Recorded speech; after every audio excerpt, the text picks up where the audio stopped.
Hey guys, what's up? Thanks so much for stopping by, or if this is your first time here, welcome. I'm so happy to have you. In today's video, I thought I would just do a K-Beauty makeup get ready with me. Pulled out a whole bunch of K-Beauty products in my collection. Some of them are just like tried and true staples. Others are ones that I haven't really given a chance yet, so it's a good mix of everything. Also, let me know down below your best part of the day so far. We actually went on a birthday car parade, which honestly, I was telling Keegan, there's been some like really great things to come out of this whole quarantine thing. I personally feel like birthday car parade should be a thing that happens all the time. One of Landon's friends celebrated her 10th birthday today, so we all made signs, met in our cars, social distancing at the grocery store, and just did like, what are those called?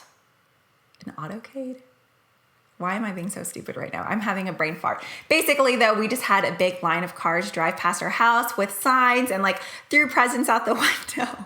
That part sounds crazy, but honestly, I feel like all birthdays should be celebrated like that. It was so much fun. It was definitely the highlight of my day. So I would love to hear the best part of your day down below. If you guys are interested in this look or just seeing some K-Beauty products that I love or I'm excited to test out, then go ahead and keep on watching. All right, so I'm gonna be pretty predictable here. If you're a regular on my channel, then you probably already know the primer that I'm going to use. Not only is this my favorite when it comes to K-Beauty, but it's just one of my favorite primers of life. VDL Lumilayer Primer. Sorry if I sound like a broken record.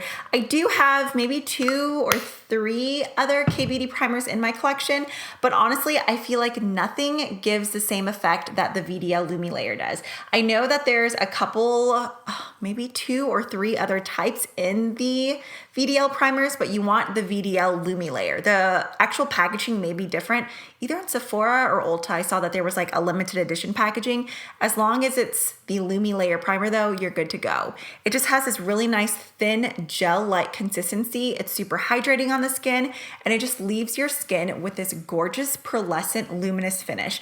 It just melts right into the skin, whether you're dry or you're oily. I think you'll really like this. The only people who wouldn't are like the customers who are out looking for something mattifying and pore blurring, because it doesn't do those things. But if you're just looking for something to give your skin a boosted, radiant finish, this primer is it. When it comes to Korean beauty eyeshadow palettes, I don't really tend to gravitate towards them just because with the Korean beauty trend, while they will wear color on their eyes like soft pinks or peaches and corals, they're still more of a very like light watercolor pastel type of vibe. So a lot of the eyeshadows don't tend to be that pigmented. However, they're like glittery shadows. A lot of those will be the perfect type of glitter shadows for top coats. They're really pretty. Or the liquid shadows. I have so many of those. I need to do another like dupes video with K-Beauty products. But I picked up one of the Etude House Play Color eye palettes. This one is in Rose Balm. I know I showed it in a haul, but I didn't use it on camera. This actually looks very similar to like the color story to some of the Huda Beauty palettes. So I thought we could go in and play with this guy today. So I'm gonna go ahead and start up here on this top row and use this. It looks like it's matte. It might have a little bit of shimmer. Just kind of beigey, ivory, creamy shade, and apply this all over the brow bone. Let's go ahead and start off with this kind of like dusty lilac shade here. This palette does have a really nice full-size mirror in it. So this is just a brush from JCat Beauty. It's the Pro Makeup Round Eyeshadow Blending Brush. I like it because it's huge. So if you're just wanting to dispense a light wash of color all over, this is perfect. Especially if you have larger real estate going on your eyes. I don't have that much, but it's still just good for the crease. Then maybe let's go into this more like orchid type of purple shade. I do want to grab a smaller brush though. So for that, we'll use this guy. This is the Morphe M502. This looks like another matte. Ooh, there's a lot of kick up on that one. And we are, wow, these purples are actually a lot more pigmented than what I thought they were gonna be. As I mentioned earlier, normally with K-Beauty eyeshadows, they tend to be a little bit softer, but these are definitely packing a punch.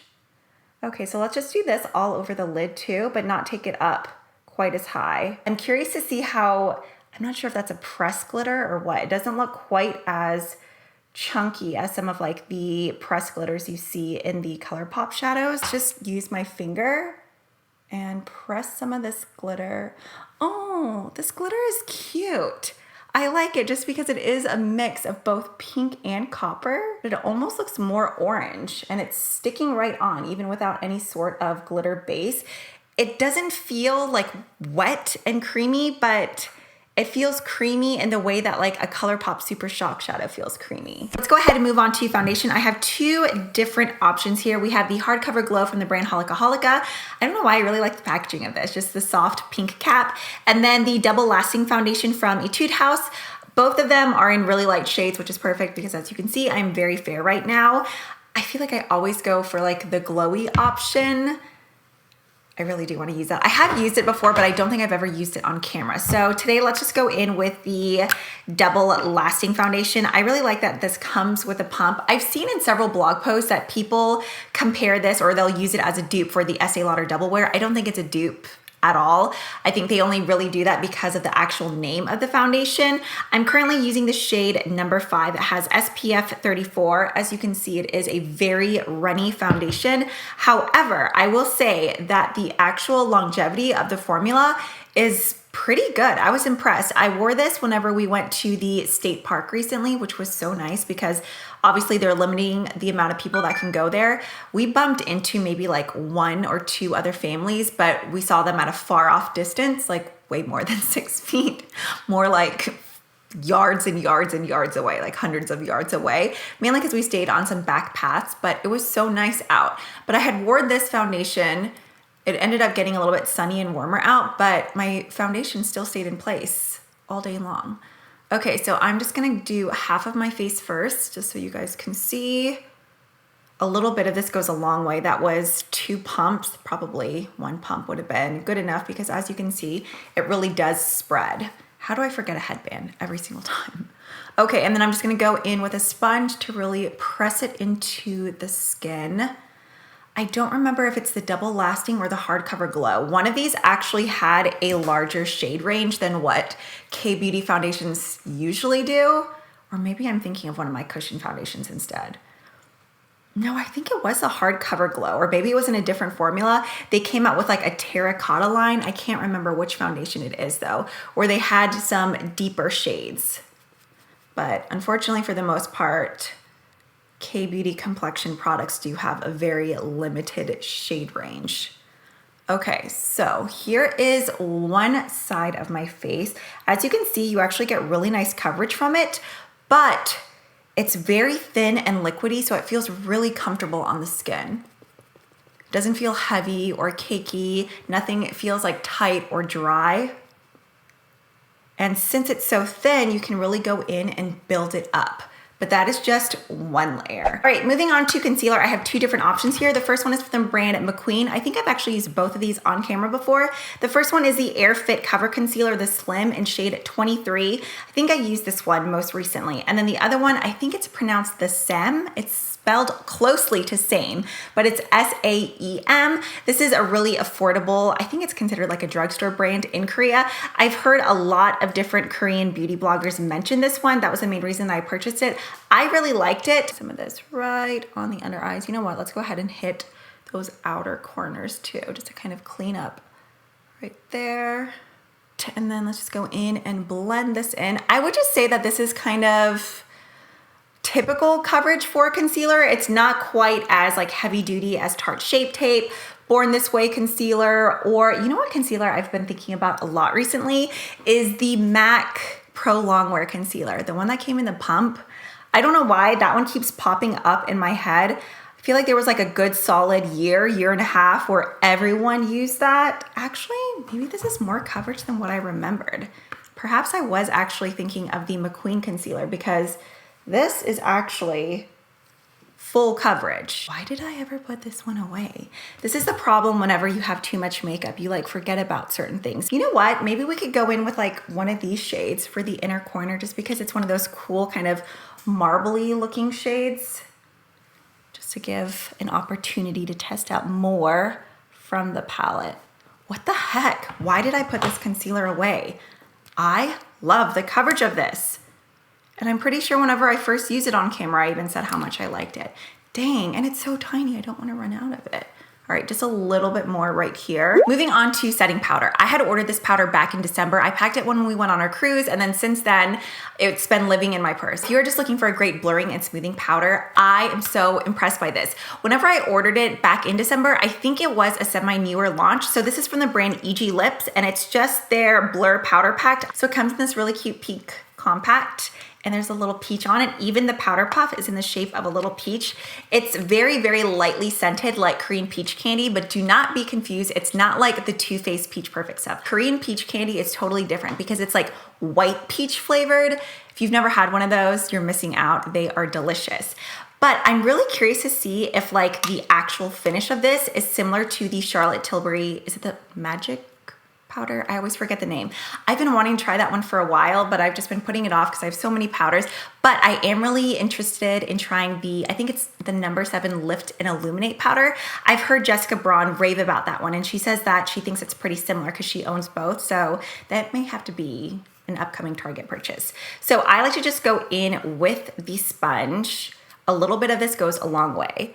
And I am just going to go right against the fine lines on my under eyes and just lightly bring it down. It somehow just magically blurs away any pores. So I really like to press it right here on the sides of my nose where I have those larger pores, and then right here. And see, even after going in and setting, it doesn't look matte. Like I can still see a little bit of the glowiness from the foundation and concealer. Okay, for bronzer, this is one of the only bronzers I've ever found from a K-beauty brand that I actually really like. If you guys have one that you recommend, let me know. This is from the brand Art Class. This is just the Too Cool for School, right? Bronzer. I think this is the only shade, but there's 3 different tones in here, and I just like to mix all of them together. I'm someone who sucks at contouring my nose, but this middle shade is perfect. I never end up with like crazy harsh lines, so on days where I do choose to contour my nose, this will be my go-to. This is definitely a bronzer more for light, like fair and light skin tones though, because it's more of a like natural shade of bronzer. As you can see, it's really soft. But what's nice about this is if you're someone who's really heavy-handed, I mentioned this recently for a blush as well, it's very forgiving. So you can go in with multiple layers without it looking crazy and muddy. But see, it just adds a very soft warmth to your face. If you're really fair and you have a hard time finding a bronzer that doesn't look too harsh on you, I think this would be a great product just because, as I mentioned, you can really go in and apply a lot before it starts to look crazy. For today's blush, I think I'm between these. Both of them are from 3CE. We have one of the face blushes in Rose Beige. I've used this before though. I've never tried this, so maybe it can be a first impressions on this. This is one of their dual blend blushers in the shade #Shrug. I'm just gonna go in and mix both of these shades together. I really do kind of want to get more of the orange though. Don't these kind of remind you of like orange sherbet? Okay, and then let's just lightly apply some to the cheeks. Ooh, that is pretty. Just like a really soft orange sherbet. And then for highlight, I've actually used this highlighter on camera before, but so far it's one of my favorite that I found from a K-beauty brand, and this is from the brand Clio. It's the Prism Air Highlighter in the shade 01 Gold Sheer. There's like a very light pink version as well, but this golden one is beautiful. Going in with the Morphe, how have I not memorized this brush name yet? Because I use it all the time. This is the Morphe M500. We are just lightly going to dust this on. If you are looking for a wet looking highlighter, look no further than these Clio ones. Look at that. Isn't it beautiful? You just get this gorgeous high shine finish, but without any chunks of glitter. And on top of that 3CE blush, I feel like it really pulled out some of the orange in that blush. Oh, I said I wanted to go in on the inner corners with one of those kind of like marbled shades in here. So let's go ahead and test out this one here. Press a little bit of that. Ooh, I think this is one of those shades that would be like a good eyeshadow topper. Because there's not really much of a color base. It's just a little bit of a sheen. And let's dip into, I think this shade up here, just like a very soft mauve. Can you see the fingerprints all over my mirror? I'm just gonna take a little bit of that and we'll swipe some of this onto the lower lash line. All right, so I went ahead and popped on some lashes because why not? Moving on to lips, I think I'm actually gonna skip lip liner today and just go in with a gloss. This gloss is one that I've really been liking lately. I feel like the best way to describe it is a pillowy your lip but better type of formula. It's almost like a tinted moisturizer for your lips, more so than just like a sheer gloss. Something about it like really accentuates your natural lip color, but then gives it this like pouty type of look, and I really like the applicator. So it's from the brand Pony Effect. I'm sure many of you guys do watch her here on YouTube. If you don't, her channel is amazing. I love her makeup tutorials. This is the gloss in, I can't even, there's like the expiration date is stamped on it, which doesn't expire for like another year. It's the Pony Effect Galaxy Lip Gloss. I'll find the exact shade and I'll list it down below. But I love the applicator. It's just this like silicone applicator that has this really like huggable shape to your lips. But look at the way that it applies.